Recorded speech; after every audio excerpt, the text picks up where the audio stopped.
अध्याय 2 Indo China में राष्ट्रवादी आंदोलन। इंडो चाइना किन दो देशों से मिलकर बना है? वियतनाम, लाओर और कंबोडिया देशों से। हुआ हाओ आंदोलन के संस्थापक कौन हैं? हुई फुसो। The history of the loss of Vietnam के लेखक कौन हैं? फान बाई जाओ। कन्फ्यूशियस कौन थे? कन्फ्यूशियस एक चीनी विचारक थे। पेरिस में शांति संधि पर कब हस्ताक्षर किए गए? जनवरी 1976 में। फ्रांसीसी सेनाओं का सर्वोच्च कमांडर कौन था? General Henry नावारे। गार्नियर कौन था? गार्नियर उस फ्रेंडशिप दल का सदस्य था जिसने मैकांग नदी की खोज की थी। संरचनागत शब्द से आपका क्या अभिप्राय है? एक विशाल परियोजनाएं जिनसे अर्थव्यवस्था का ढांचा तैयार होता है। बड़ी सड़क परियोजनाएं, रेलवे नेटवर्क या बिजली घर इसी तरह की परियोजनाएं हैं। गणतंत्र से आपका क्या अभिप्राय है? आम जनता की सहमति और जनप्रतिनिधित्व पर आधारित शासन व्यवस्था गणतंत्र कहलाती है। शाही राजशाही के विपरीत ऐसी सरकार लोगों की सत्ता पर आधारित होती है। समन्वयवाद से आपका क्या अभिप्राय है? ऐसा विश्वास जिसमें भिन्नताओं की बजाय समानताओं पर ध्यान देते हुए अलग अलग मान्यताओं और आचारों को एक दूसरे के साथ लाने का प्रयास किया जाता है। न्युगेन थी स्वान कौन थी? न्युगेन थी स्वान वियतनाम की एक योद्धा महिला थी।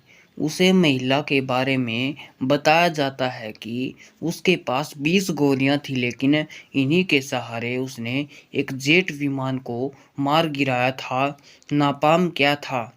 अग्नि बमों के लिए गैसोलीन को फुलाने के लिए इस्तेमाल होने वाला यह एक ऑर्गेनिक कंपाउंड था। यह मिश्रण धीरे धीरे जलता है और मानव त्वचा जैसी किसी भी सतह के संपर्क में आने पर उससे चिपक जाता है और जलता रहता है। अमेरिका में विकसित किए गए इस रसायन का दूसरे विश्व युद्ध में प्रयोग किया गया था। उपनिवेशकारों के सभ्यता मिशन का क्या अर्थ था?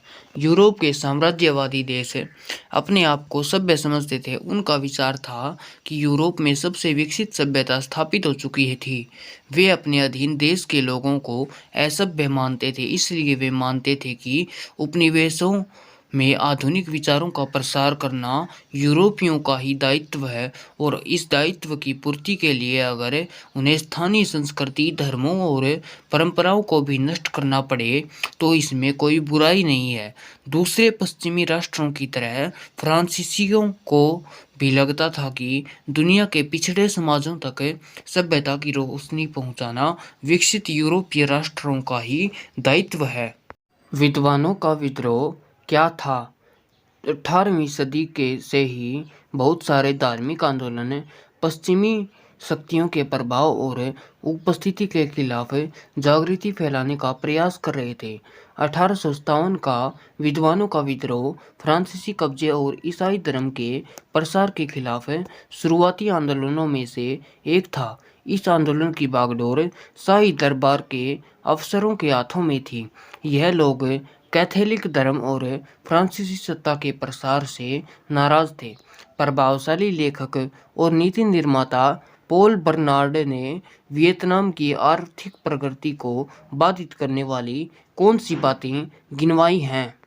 बर्नार्ड ने वियतनाम की आर्थिक प्रगति को बाधित करने वाली निम्नलिखित बातें बताई हैं।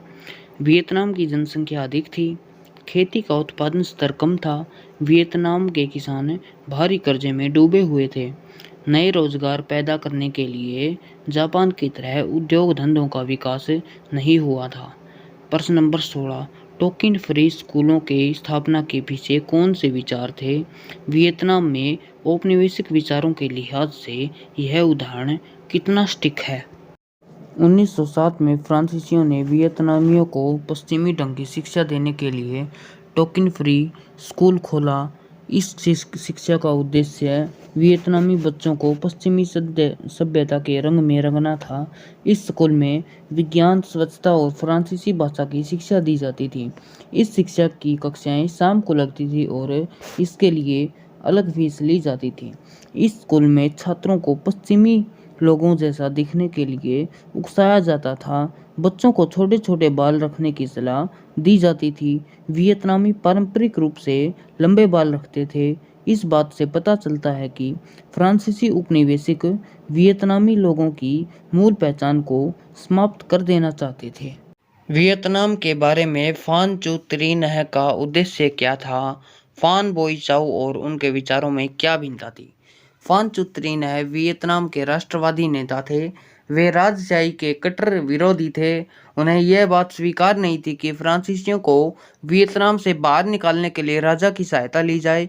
वह पश्चिमी सभ्यता की पूरी तरह उपेक्षा किए जाने के पक्ष में भी नहीं थे, क्योंकि वे जानते थे कि पश्चिमी सभ्यता लोकतांत्रिक आदर्शों से प्रेरित है। वह वियतनाम में लोकतांत्रिक गणराज्य की स्थापना करना चाहते थे।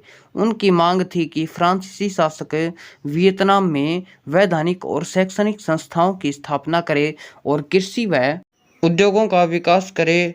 फान बोई चाउ तथा फन चुत्रीन के विचारों में भिन्नता।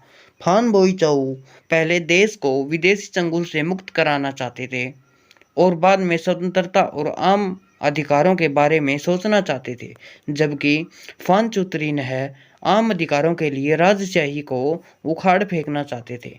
फान बोई चाउ अपनी योजना में राजशाही का प्रयोग करने के पक्ष में थे, जबकि फान चुत्रीनह राजशाही के बिल्कुल विरुद्ध थे। वह आम लोगों को राजतंत्र के विरुद्ध खड़ा कर देना चाहते थे। वियतनाम के केवल 1/3 विद्यार्थी स्कूली पढ़ाई पूरी कर पाते थे। व्याख्या कीजिए। वियतनाम के केवल 1/3 विद्यार्थी ही स्कूली पढ़ाई सफलतापूर्वक पूरी कर पाते थे। इसके निम्नलिखित प्रमुख कारण हैं। बहुत से वियतनामी में विद्यार्थियों को केवल इसलिए फेल कर दिया जाता था ताकि वे अच्छी योग्यता प्राप्त करके नौकरी न कर सकें। फ्रांसीसी सरकार अंतिम वर्ष जानबूझकर 2/3 विद्यार्थी को फेल कर देती थी। पुस्तकों में वियतनामियों को पिछड़ा तथा आदिम दर्शाया जाता था तथा फ्रांसीसियों का गुणगान किया जाता था। 1925 में 1.7 करोड़ की आबादी में स्कूल की पढ़ाई पूरी करने वालों की संख्या 400 से भी कम थी। एक तरफा अनुबंध व्यवस्था क्या थी? इस व्यवस्था में मजदूर ऐसे अनुबंधों के तहत काम करते थे जिनमें मजदूरों को कोई अधिकार नहीं दिए जाते थे, जबकि मालिकों के बहुत अधिकार होते थे। अगर मजदूर अनुबंध की शर्तों के अनुसार अपना काम पूरा नहीं कर पाए तो मालिक उनके विरुद्ध मुकदमे दायर करते थे, उन्हें सजा देते थे तथा जेलों में डाल देते थे। वियतनाम के बागानों में इस तरह की मजदूरी व्यवस्था काफ़ी प्रचलन में थी। जेनेवा में चली शांति वार्ताओं का वियतनाम पर क्या प्रभाव पड़ा? फ्रांसीसियों की पराजय के बाद जेनेवा में चली शांति वार्ताओं में वियतनामियों को देश विभाजन का प्रस्ताव मानने के लिए बाध्य कर दिया गया। उत्तरी और दक्षिणी वियतनाम दो अलग अलग देश बन गए। उत्तरी भाग में हो ची मिन्ह और कम्युनिस्टों की सत्ता स्थापित हुई, जबकि दक्षिणी वियतनाम में बाओ डाई की सत्ता बनी रही। वियतनाम की लपलपाती चिंगारी किसे कहा जाता है? 1930 के दशक में आर्थिक मंदी का वियतनाम पर भी गहरा प्रभाव पड़ा। कई स्थानों पर ग्रामीणों ने विद्रोह किए। घने अन्न और हा तिन्ह प्रांतों में भी ऐसे विद्रोह हुए। यह सबसे गरीब प्रांत थे। इन्हें ही वियतनाम की लपलपाती चिंगारी के नाम से जाना जाता है। 1930 के दशक में आई महामंदी के वियतनाम पर क्या प्रभाव पड़े? रबर और चावल के भाव गिर गए, जिससे कर्जा बढ़ने लगा। चारों ओर बेरोजगारी बढ़ने लगी। ग्रामीण क्षेत्रों में विद्रोह होने लगे। न्यूगेन और हा तिन्ह प्रांतों में ऐसे ही आंदोलन हुए। अमेरिकी वियतनाम युद्ध किन परिस्थितियों में समाप्त हुआ? वियतनामी युद्ध के लंबा खिंचते जाने से अमेरिका में लोग सरकार के विरुद्ध आवाज़ उठाने लगे। यह स्पष्ट दिखाई दे रहा था कि अमेरिका अपने लक्ष्य को पाने में विफल रहा है। अमेरिका न तो वियतनामियों के प्रतिरोध को कुचल पाया और न ही अमेरिका कार्यवाही के लिए वियतनाम में जनता का समर्थन प्राप्त कर पाया।